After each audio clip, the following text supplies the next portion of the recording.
Rather than large, welcome back to Cossy podcast. My name is Cossy. Good morning, good afternoon, good evening, wherever you are in all parts of the world. Welcome back to the channel. Welcome back to a brand new video. We're going to be diving into the latest around Arsenal. We'll be talking Florian Balogun.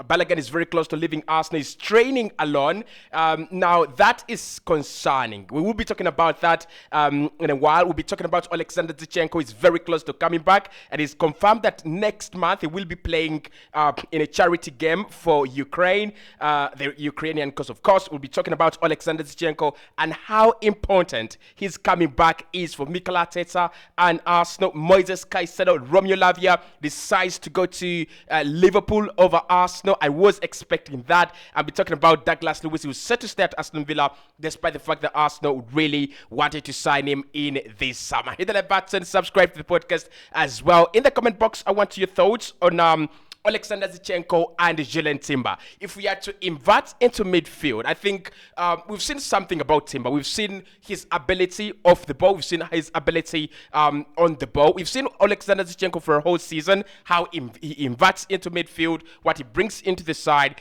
Who do you think has done it better so far, in your eyes? We've seen Timber for only one game. Were you impressed with Timber to go to an extent of we could drop Alexander Zinchenko, because Zinchenko probably is a defensive frailty. He's a defensive problem. But with Zinchenko and Timber, you have that defensive ability, you have that defensive cover and assurance. I'm not suggesting anything. All I'm saying is if we had to invert one and then play a back three behind them, who is better? Let me know in the comment box below. Right, let's dive into the latest around the club. First and foremost, let's start off with Romeo Lavia. After the confirmation from Fabrizio Romano that Liverpool are very close to agreeing a deal with Southampton for the signature of Romeo Lavia. It is also now come out and it's been revealed that Romeo Lavia has agreed to join Liverpool and personal terms are not a problem. So according to Fabrizio Romano, he says he understands that Liverpool have approached Southampton for the Romeo Lavia deal. Talks are ongoing for on the player side, and that has been happening for at exactly 1 month. Jason Wilcox will be leading the talks now for Southampton, and he's insisting on a 50 million package for the young Belgium. Lavia remains one of the top candidates in the LFC list if a deal can be agreed. That's according to Fabrizio Romano. So there is no question that we wanted Romeo Lavia. There is no question that Arsenal really thought about going for Romeo Lavia. But it was a deal that depended on outgoings, first and foremost, before we even talk about the presence and absence of Thomas Partey or departure of Thomas Partey. It's a deal that was always going to depend on outgoings. The more we sell, the quicker we sell, the better we can go and sign Romeo Lavia. The faster we can go and sign Romeo Lavia. But also it's a deal that depended on the departure of Thomas Partey. Last week, Mikel Arteta said he's been talking to Thomas Partey and he has a conclusion. They have reached a consensus that Partey wants to stay at Arsenal. Partey doesn't want to go. So the Romeo Lavia deal, definitely the interest was going to go. But still, I thought Arsenal were not going to sign Romeo Lavia. The moment Southampton insisted there's going to be £50 million.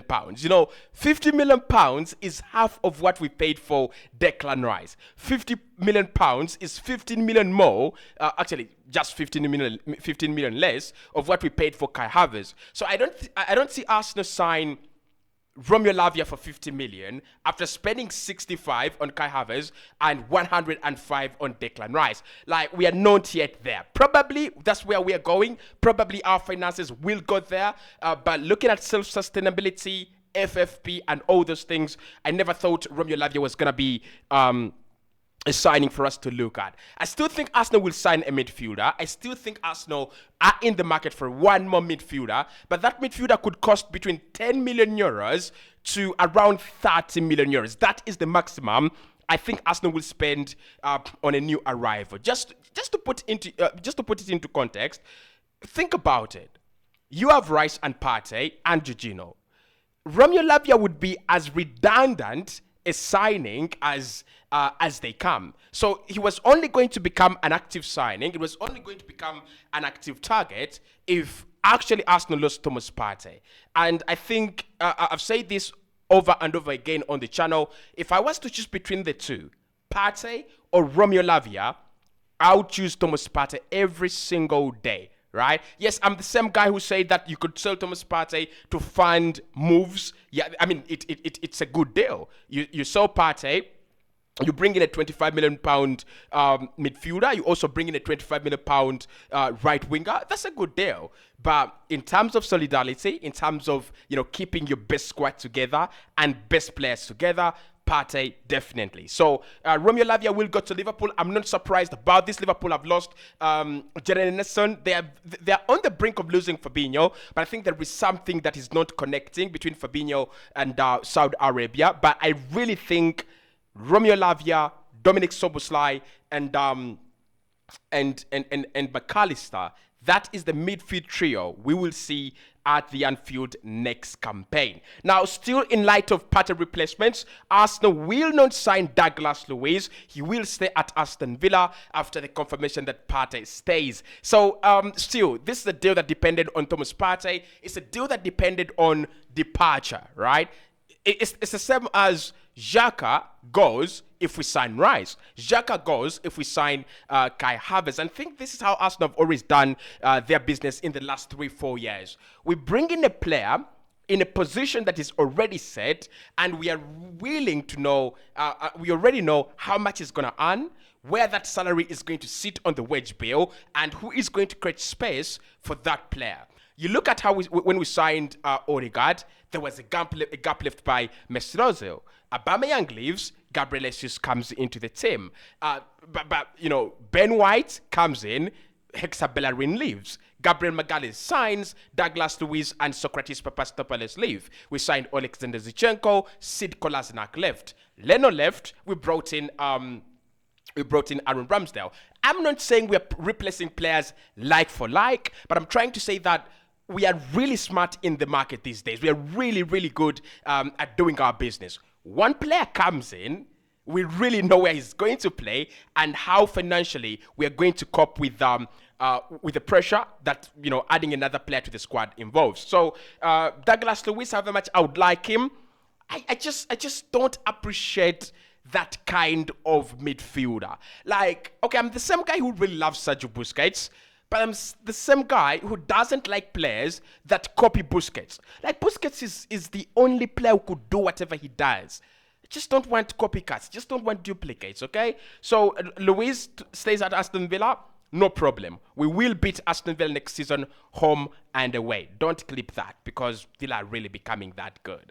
But let's talk about Alexander Zinchenko, who is also very close to a return. He's doing some training. He's doing some work alone. Not with the team, not with the side yet, but he's doing some work and is on the verge of coming back into the squad. Mikel Arteta will have his man very, very soon. Now, with Alexander Zinchenko, it's a no-brainer.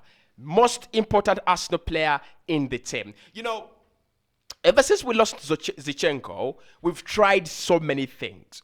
And sadly, they have not worked. We've tried Thomas Partey at right back, inverting into midfield, playing with the back three of Kivio, Gabriel, and Saliba. We've tried Timber at right back, playing with the back three of Saliba, Gabriel, Kivio, or stroke Kieran. That has also not yet picked up because, of course, Timber is still new, and Timber inverting from the right-hand side, it means that our whole game is affected. If we have a player like Julian Timber, who's right-footed, who's right-sided, inverting into midfield, it means that the roles that Xhaka was doing on the left-hand side are now being done by Martin Odegaard. I hope you saw that against Manchester United. So, and you don't want a lot of disruption at the moment. What we are looking at, as Arsenal fans probably, is a team that is going to try to win the Premier League next season. Is a team that's going to try to compete for the UEFA Champions League next season. So I don't want, and I don't expect Mikel Arteta to do a lot of disruptions in terms of the setup, in terms of key players, in terms of key areas and key roles.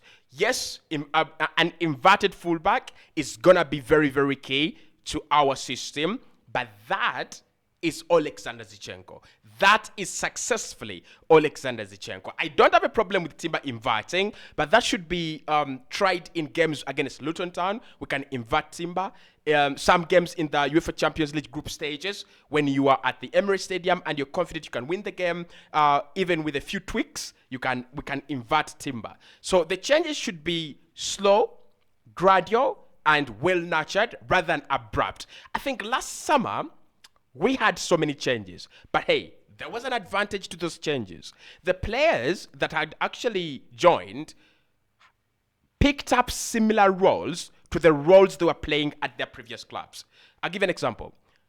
Gabriel Jesus at Manchester City played in a very similar way, in a very similar role to what he plays at Arsenal. The difference is that he was played in many other roles, right? But that is one of the roles that he played in at City. Alexander Zinchenko as well played in so many other roles for Manchester City, but he predominantly also inverted into midfield. So when they came in at Arsenal, it was a copy and paste. It was a cut and copy. It's very, very different from Kai Havertz, my man who has played over 9,000 minutes at Chelsea as a centre forward. It's very different from Declan Rice, who's played as, I don't know what he's been playing as at West Ham, because in times he's been that box-to-box guy, busting the midfield. At times, he's been very, very deep with Thomas Susek. So depending on how he's been playing in a very pragmatic system. Arsenal, we are not as pragmatic as West Ham. And of course, I think the one player that has been playing that kind of similar role is Zinchenko and Timber, and you can see Zinchenko and Timber is already picking up where he left from at Ajax. Okay, so Alexander Zinchenko is coming back. That means that we'll have Zinchenko back in midfield together with Declan Rice. Will that work? Because Rice loves to play on the left-hand side of the midfield. Will that work? Oh, okay. There is a problem there. But one thing I think about Alexander Zinchenko, and I'm going to shoot a video about Zinchenko, Kai Havertz, and Emil Smith-Rowe, and who should play in that left A. I have a theory about Alexander Zinchenko. Zinchenko could play and replace Granit Xhaka, because Zinchenko has got that defensive awareness that he has built over the years, by playing in that left back position at Manchester City and at Arsenal last season. He would be much better to replace Xhaka. The problem with Zinchenko is that Xhaka gave us that physicality. Zinchenko cannot give us that, but and then his shooting is awful. Like Darwin Núñez accuracy, shot accuracy last season was 11%. I think Alexander Zinchenko's shooting accuracy is around 2% or 1.1%. Absolutely poor. But that could be improved. Who says no? So if Kai Havertz doesn't come good and Fabio Vieira does not give the manager what he expects, I won't be surprised if Zinchenko plays in the left 8 or Leandro Trossard plays there. But I think Alexander Zinchenko would be a much better player in midfield. Just for us to have that defensive security that is not, guaranteed to play there. Okay, now talking about the latest around Arsenal, the FC Barcelona friendly that we have to play with Barca has been confirmed. So there was a few problems, tweaks here and there. Barcelona trying to convince the whole world that they will play, but there has been an advert that has been shot by Saka, Martinelli, Balde, and my boy Pedri, and they've just confirmed that on Thursday at 3, when we are sleeping, by the way, the game will actually be taking place. Okay, so that fixture is on. Nothing changes in terms of that. Florent Balogun is training alone. I will do a video about this one. He's training alone at the moment, and it looks like he's nearing an exit. He's nearing his end, at Arsenal. So nothing really much in this. We all knew he was going to leave. We all knew he doesn't want to be here, especially if Mikel Arteta is not going to bend over. Mikel Arteta, how proud he is, his ego, you can't bend him over. Literally, you can't bend over Mikel. So it looks like Balogun is the one who is going to be leaving the Arsenal. I don't know why Inter have not tabled their bid yet. Like, initially, they asked for the conditions of that deal, and it's either they were overwhelmed by what Arsenal suggested, or it is still about Arsenal waiting for competition. Because Brighton and Crystal Palace have expressed interest in Florian Balogun. I would love him to go to Brighton. Okay, yeah, he would create a problem. But if we could have a buyback clause, I would want him to go to Brighton. Like, Brighton is one of those areas, teams, clubs, environments where you're going to become the best of yourself. So I would love him. I would love to see him at Brighton next season. But at the moment, he's training alone. He's not doing the intense trainings with Mikel Arteta's side and the rest of the side. But still, it is not because it could be because of an injury. Okay, it could be because of an injury, because of his something else is being adapted. I'll let you know. But at the moment, he's training alone, and the plausible reason we have is a transfer.